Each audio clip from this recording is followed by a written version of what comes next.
اللہ تعالیٰ زبردستی کسی کو جنت میں داخل کرنے والا نہیں ہے، اور جنت کا معنی ہے تو محنت کرنی ہوگی، اس کے لیے محنت اور مشقت کرنی ہوگی، اس کے لیے ایمان اور عمل صالح اور تواصی بالحق اور تواصی بالصبر کے تقاضے پورے کرنے ہوں گے۔ لہٰذا یہ ہمارے ہاں جو اللہ تعالیٰ کی صفت ہے غفاری اور اللہ تعالیٰ کی صفت رحیمی کا حوالہ جو ہے دے دیا جاتا ہے، ما غرک بربک الکریم، ایک مرکزی مضمون ہے یہ اس سورت کا جو آخری پارے میں ہے، سورۃ الانفطار۔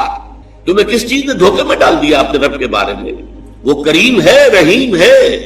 لیکن اس نے تمہیں اختیار دے کر تمہیں امتحان میں ڈالا ہے، اور اس کا نتیجہ نکلے گا تمہارے اعمال کے اعتبار سے۔ یہ ضرور ہے کہ محض عمل کی بنیاد پر کسی کی نجات نہیں ہوگی، اللہ کی رحمت کی ضرورت ہوگی، لیکن بغیر عمل کے تو وہ رحمت بھی آپ کو ملنے والی نہیں ہے۔ اپنی سی محنت کر کے اللہ تعالیٰ کی رحمت کا اپنے آپ کو مستحق ثابت کرو، پھر وہ رحمت خداوندی جو ہے دستگیری کرے گی۔ تو یہ چیزیں در حقیقت، اور ایمان کا بھی عام تصور کیا ہے؟ وہ جو شہادت ہے، اشہد ان لا الہ الا اللہ واشہد ان محمد رسول اللہ، اسی کو ہم نے ایمان سمجھ لیا۔ حالانکہ یہ تو اقرار باللسان سے ہم مسلمان تو ہو گئے۔ قالت الاعراب آمنا قل لم تؤمنوا ولکن قولوا اسلمنا ولما يدخل الایمان فی قلوبکم۔ یہ بدو کہہ رہے ہیں ہم ایمان لے آئے، نبی ان سے کہہ دیجئے تم ایمان ہرگز نہیں لائے ہو، بلکہ یوں کہو کہ ہم اسلام لے آئے ہیں، ہم نے اطاعت قبول کر لی ہے، اور ابھی ایمان تمہارے دلوں میں داخل نہیں ہوا۔ جب تک یہ ایمان دل میں نہ کھل جائے وہ ایمان نہیں ہے، وہ کلمہ شہادت ہے، وربل اٹیسٹیشن ہے، وہ اسلام کا رکن ہے، ایمان کا نہیں ہے۔ ایمان کا رکن کیا ہے؟ ثم لم يرتابوا انما المؤمنون الذين آمنوا بالله ورسوله ثم لم يرتابوا۔ اصل مومن تو وہ ہے جو اللہ پر، اس کے رسول پر ایمان لائے، پھر شک میں ہرگز نہ پڑے، یقین کی کیفیت ہو جائے۔ پھر عمل صالح، جیسا کہ میں نے کہا قرآن مجید میں شاذ آپ کو بڑا تلاش کرنے کے مقام تلاش کرنا پڑے گا جہاں کہ ایمان کے ساتھ عمل صالح کی شرط موجود نہ ہو، وہ لازم و ملزوم کی طرح ہوتے ہیں۔ پھر یہ تواصی بالحق اور تواصی بالصبر، تو یہ تمام چیزیں لازم ہیں، اور ان کے لزوم کو در حقیقت ذہن نشین کرنا، جیسا کہ میں نے عرض کیا کہ اس کی ہمارے اس منتخب نصاب کے درس کا مرکزی ہدف یہی، ٹارگٹ یہی کہ ہمارا جو تصور ہے فرائض دینی کا وہ بدل جائے۔ اب دیکھیں ان چاروں چیزوں کے اندر در حقیقت یہ چار چیزیں نہیں ہیں، بلکہ یہ ایک ہی سلسلے کی چار کڑیاں ہیں، ایک سے دوسری شے خود بخود برآمد ہوتی ہے۔ میں اس کو ایک بڑی سادہ سی مثال سے پہلے سمجھاؤں۔ دیکھیے دنیا میں کوئی معاملہ آپ کے سامنے آتا ہے، فرض کیجئے کہ کوئی جھگڑا ہے، کوئی تنازع ہے، کوئی قضیہ ہے۔ پہلا کام، اگر آپ واقعتاً شریف انسان ہیں، مضبوط سیرت و کردار کے مالک انسان ہیں، صاحب کردار انسان ہے، تو پہلا کام کیا ہوگا کہ آپ اصل حقیقت تلاش کریں، امکانی حد تک کہ مسئلہ ہے کیا، کس کا حق ہے، کون برحق ہے، کون جو ہے اس کا حق ثابت ہوتا ہے۔ تو پہلے یہ ہے تفتیش، تحقیق کہ حقیقت معلوم ہو جائے۔ ثانیاً اب جو حقیقت آپ پر منکشف ہو، اب اسے قبول کرنا دل سے، اور اگر اس کا کوئی اثر آپ کی ذات پر بھی پڑتا ہو تو اس کو عملاً اختیار کرنا۔ فرض کیجئے کہ اس معاملے میں کوئی ایسا پہلو نکل آیا ہے جس کی زد خود آپ پر پڑ رہی ہے، تو اس لیے کہ مجھ پر زد آ رہی ہے، یا میرے والدین پر آ رہی ہے، میرے رشتہ داروں پر آ رہی ہے، اگر غض بصر کریں گے، صرف نظر کریں گے، تو معلوم ہوا سیرت اور کردار نام کی کوئی شے نہیں ہے، پھر بودا انسان ہے، کوئی حیثیت نہیں۔ جیسے کہ قرآن مجید میں سورہ نساء میں فرمایا گیا، یا ایھا الذین آمنوا کونوا قوامین بالقسط شہداء للہ ولو علی انفسکم وبالوالدین والاقربین۔ اے ایمان والو، کھڑے ہو جاؤ عدل کے علم بردار بن کر، اللہ کے لیے گواہی دینے والے بن کر، اور چاہے کوئی معاملہ ایسا ہو کہ جو تمہارے خلاف جا رہا ہو، تمہارے والدین کے خلاف جا رہا ہو، تمہارے رشتہ داروں کے خلاف جا رہا ہو، عدل کا دامن ہاتھ سے نہیں چھوڑنا۔ اسی طرح فرض کیجئے کوئی فیصلہ جو ہے صحیح بات، اس سے آپ کے کسی دشمن کو فائدہ پہنچ رہا ہے، اب یہاں اس وجہ سے نہ رک جائیں۔ یا ایھا الذین آمنوا، یہ سورہ مائدہ میں ہے، کونوا قوامین للہ شہداء بالقسط ولا یجرمنکم شنآن قوم علی الا تعدلوا اعدلوا هو اقرب للتقوی۔ دیکھو کہیں ایسا نہ ہو کسی کی دشمنی تمہیں زیادہ عدل سے اور زیادہ حق سے منحرف کر دے، اس لیے کہ دشمن کو فائدہ پہنچ رہا ہے، تو یہ بات میں کیسے کہہ دوں؟ نہیں، دشمن کو فائدہ پہنچ رہا ہو یا اپنے کو نقصان پہنچ رہا ہو، جو حق ہے اسے بیان کرنا ہے اور اسے قبول کرنا ہے، اگر واقعی سیرت و کردار کا حامل انسان ہے۔ تیسرے درجے میں یہ کہ اس کا واشگاف اعلان کرو، ڈنکے کی چوٹ اعلان کرو۔ اور چوتھے یہ کہ اگر اس میں کوئی ریزنٹمنٹ ہوتی ہے، کوئی فریق جو ہے آپ کے خلاف کوئی اقدام کرتا ہے، کوئی پروپیگنڈا کرتا ہے، کوئی آپ کو آپ کے خلاف جو ہے کوئی اور ایسی تدبیر کرتا ہے جس سے نقصان پہنچ سکتا ہے تو ڈر کر خاموش نہیں ہو جانا، بلکہ یہ کہ وہ سارے خطرات کو برداشت کرتے ہوئے مردانہ وار جو حق بات ہے اسے کہنا ضرور ہے، اور اگر اس میں کوئی تکلیف آ رہی ہے تو اس کو جھیلنا ہے۔ یہ خود بخود جو ہے یہ 4 قدم جو ہے اگر انسان صاحب کردار ہے، اگر اس میں واقعتاً سیرت اور کریکٹر نام کی کوئی شے، تو یہ خود بخود ہوگا کہ ہر شے کی حقیقت تلاش کرو، نمبر 2 اس کو قبول کرو، اور اس کا کوئی عملی تقاضا ہے تو اس کو پورا کرو، اس کا اعلان کرو ڈنکے کی چوٹ، اور اگر اس پر کوئی تکلیف آئے تو جھیلو۔ فَأُولَٰئِكَ يَدْخُلُونَ الْجَنَّةَ يُرْزَقُونَ فِيهَا بِغَيْرِ حِسَابٍ، تو وہ لوگ ہوں گے کہ جو جنت میں داخل کیے جائیں گے، اور وہاں انہیں جو کچھ ملے گا وہ کسی حساب کتاب سے ماورا ہوگا۔ وہ 10 گنا 700 گنا اس کو چھوڑو، اس کا تو کوئی حساب کتاب ممکن ہی نہیں تو ان کے لیے جنت میں۔ یہ میں بہت دفعہ واضح کر چکا ہوں کہ جنت کی نعمتوں کا جن کا ذکر قرآن میں ہے، یہ اصل میں جسے عربی میں کہتے ہیں نزل، یہ نزل ہے، وہ چیزیں جو ہم جانتے نہیں ہیں کہ جو بھی وہاں کلما رزقوا منها من ثمرۃ رزقا قالوا هذا الذي رزقنا من قبل، آم دیا جائے، صحیح آم تو ہم کھاتے تھے، دنیا میں بھی کھاتے تھے، اس آم کی جو لذت ہوگی اس کا آپ تو نعمتیں وہی ہوں گی، لیکن یہ نزل ہے۔ نزل کسے کہتے ہیں عربی زبان میں؟ نزیل کہتے ہیں، نزل ینزل اترنا۔ جیسے ہی کوئی شخص آپ کے دروازے پر آیا اور کسی سواری سے اترا، گھوڑے پر چڑھتا ہے اس سے اترے گا، اونٹ پر سوار ہوا تھا اس کو بٹھا کر اترے گا، کار پر آیا کار سے اترے گا، نزیل ہے اب یہ۔ تو فوراً آپ پیش کرتے ہیں کوئی موسم کے مطابق، کوئی ٹھنڈا کوئی گرم، وہ تو بھاگ کر فوراً پیش کر دیں گے، اس کو کہتے ہیں نزل، جو کسی مہمان کی آمد کے فوراً بعد پیش کر۔ اب وہ آپ کے ہاں مقیم ہو گیا، اب وہ ضیف ہے، ضیف مہمان۔ یہ ضیافت جو ہونی ہے اہل جنت کی، یہ ان نعمتوں کے ذریعے ہوگی جس کا ہم تصور بھی نہیں کر سکتے۔ حدیث میں آیا ما لا عین رأت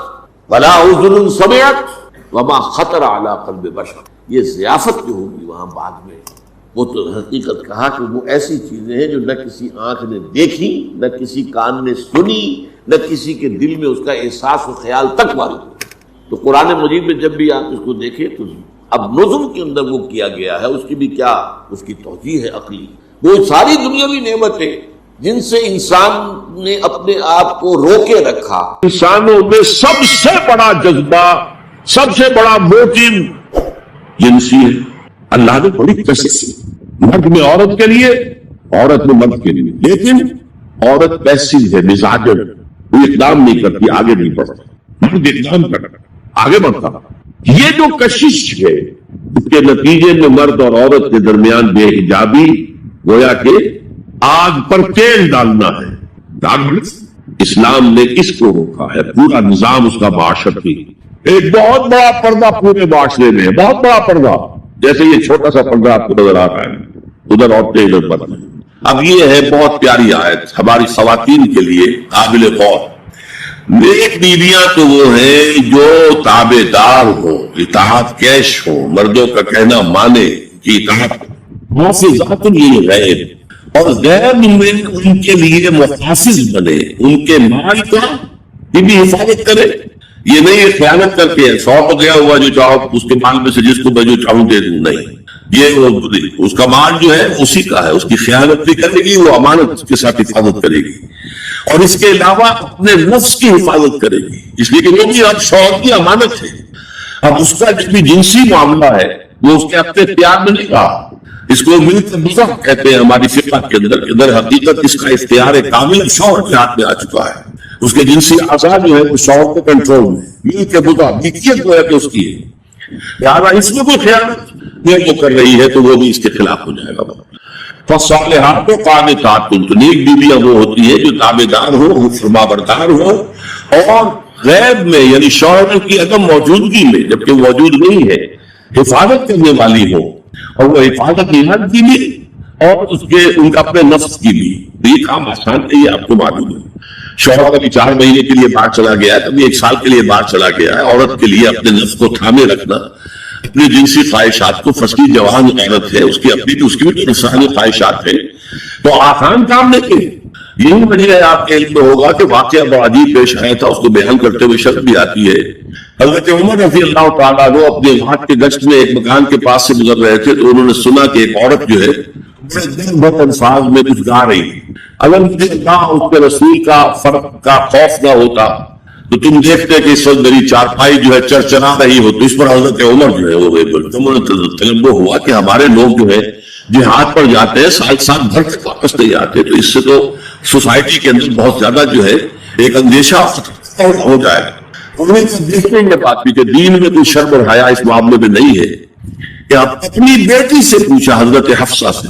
اب وہ بیٹی بھی ہے اور ام المومنین بھی ہے. حضور کی اہلیہ ہے تو ام المومنین ہے, لہٰذا حضرت عمر کے لیے بھی ماں کے درجے پہ ہے. اگر چاہے حضرت عمر کی صاحبزادی کہ تم مجھے بتاؤ حفصہ ایک عورت زیادہ سے زیادہ کتنے عرصے تک صبر کر سکتی ہے, اور کوئی قباحت محسوس نہیں کی حضرت حفصہ رضی اللہ تعالی عنہا نے 4 مہینے.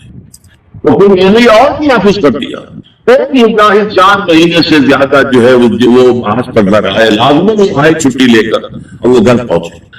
آپ اس کی روشنی میں دیکھیے جو کچھ ہمارے ہاں ہو رہا ہے. امارات میں جو لوگ کام کرتے ہیں, سعودی عرب میں کام کرتے ہیں, باہر کے ممالک میں کام کرتے ہیں, جوان بیویوں کو یہاں چھوڑ جائے, پھر قصے ہوتے ہیں جو اسکینڈلز ہوتے ہیں. پھر جب وہ شوہر صاحب تشریف لاتے ہیں تو دیور اور بیوی جو ہے مل کر اسے قتل کرتے ہیں, اس لیے کہ یہاں تو دنیا بدل چکی ہے. دیور کے اور بھابھی کے رشتہ کچھ اور ہی ہو چکا ہے, لہٰذا وہ قتل بھی کرتے ہیں, ماں بھی ساتھ لے لیتے ہیں. ساری سمجھ یہ کیوں ہے؟ فطرت کے خلاف ایک طرز اختیار کر رہے ہیں. یا تو اپنی فیملیز کو ساتھ لے کر جائیے, یا یہ کہ پھر یہ وقفہ کا جو ہے معاملہ جانا. میں سمجھتا ہوں اس حدیث کے بعد جو حضرت عمر کا فیصلہ تھا 4 مہینے کا, اس سے زائد جو ہے باہر اسٹے کرنا, اپنے گھر نہ آنا, ایک اعتبار سے گناہ کے درجے کی بات ہو جائے گی. لیکن بسنتی و سنت الخلفاء الراشدین المہدیین, تمہارے ذمہ ہے میری سنت بھی اور خلفاء الراشدین جو ہے میری سنت. انسانی تمدن کا اہم ترین اور بنیادی ترین مسئلہ کیا ہے؟ تمدن کا. یہ پھر انسانی زندگی کا مسئلہ. انسانی زندگی کا سب سے پہلا مسئلہ وہ ہے کہ جو حیوانی زندگی کا بھی ہے, اپنی مادی ضروریات پیٹ کھانے کو مانگتا ہے, تو پہلے یہی ہے اس میں کوئی شک نہیں. لیکن اس کے اندر بھی انسان ملتے ہیں اور اس سے تمدن شروع ہوتا ہے. اس کا سب سے بڑا مسئلہ ہے انسان کی شہوت. اللہ نے دو جن سے بنائی ہے, مرد ہے عورت ہے, اور ان دونوں کے درمیان تعلق سے نسل آگے چلتی ہے. اب اس معاملے کو کیسے ہارنس کیا جائے, کیسے نظم کیا جائے, یہ جذبہ بہت پوٹنٹ ہے. فرائڈ نے کہا ہے اس نے بڑا زیادہ مرچ مسالہ لگا دیا, اور اس میں کوئی شک نہیں کہ بہت ہی پرٹنٹ جذبہ ہے انسان کا. انسٹنکٹ بھی ہے, سیکس کا انسٹنکٹ بہت مضبوط ہے, لیکن جو شاید اتنی کمی ہے اتنا کہ اسے پھر وہ جتنا مجھے اتنا اس کو انجام دینا جو ہے وہ آسان نہیں ہوتا, اس کے لیے پھر مشقت کرنی پڑتی ہے. تو اب اگر اس سیکس میں ختم کر دیا جائے تو لفظ استعمال ہوتا ہے فری سیکس, تمدن میں فساد ہو جاتا. اس کے لیے شادی کا معاملہ کہ ایک عورت کا ایک مرد کے ساتھ رشتہ رہے, سب کو معلوم ہو یہ اس کی بیوی ہے, یہ اس کا شوہر ہے, تاکہ اس طریقے سے نسل کا معاملہ بھی چلے. ایک خاندانی ادارہ بھی ہوا ہے, تو خاندانی فری سیکس میں خاندانی ادارہ بھی آئی نہیں سکتا. شادی کا نکاح کا یہ رشتہ جو ہے یہ اللہ تعالیٰ نے اختیار کیا اور یہ انسانوں کو سکھایا. اور آج کی دنیا میں تو مرد و عورت کی مساوات کا سلسلہ ہے, اس میں شیطان کا سب سے بڑا فلسفہ اور معاشرے میں فساد اور گندگی پیدا کرنے کا اس کا سب سے بڑا ہتھیار. اور ہمارے شیعہ کے بہت زیادہ تر مسلمان ممالک ہیں, ان میں خاندانی نظام کی جو بچی کسی شکل رہ گئی ہے اس کو برباد کرنے کے لیے یہ کانفرنس اور بیجنگ کانفرنس اس کی اصلیت کا گھیرو دونوں طرف سے, مشرق سے مغرب سے, کہ عورت کو الاؤ کرو, عورت کو اٹھاؤ, ایمانسیپیشن کے نام پر, آزادی کے نام پر, عورت کی مساوات کے نام پر, تاکہ خاندانی نظام پھر چلا جائے جیسے کہ ان کے حقوق تھی. خاندانی نظام کلنٹن صاحب نے کہا تھا اپنے 9.5 کے میسج میں, ہماری قوم امریکن ریشن بہت جلد اس کی اکثریت حرام زادوں پر مشتمل ہوگی. وہ کسی شادی کی نکاح کے نتیجے میں نہیں آیا, زنا کے نتیجے میں میری بھائی بھی پاؤ گئی فیملی لگ رہی ہے, بات ہے ماں ہے, اور وہ دونوں میں ڈالتے ہی نہیں. ہم کہاں بڑی شریف ہے انسان کا بات کون ہے, بات کون ہے, تباہی ہے جو اس معاشرے پر آ چکی ہے. ہمارے یہاں بھی لوگ اسی معاشرے کے مقامی وہ سبھی مقامی نہیں, اور اپنے پہچان میں ماہواری کے بارے میں آپ سے سوال کر رہے ہیں. وہ آزم ایک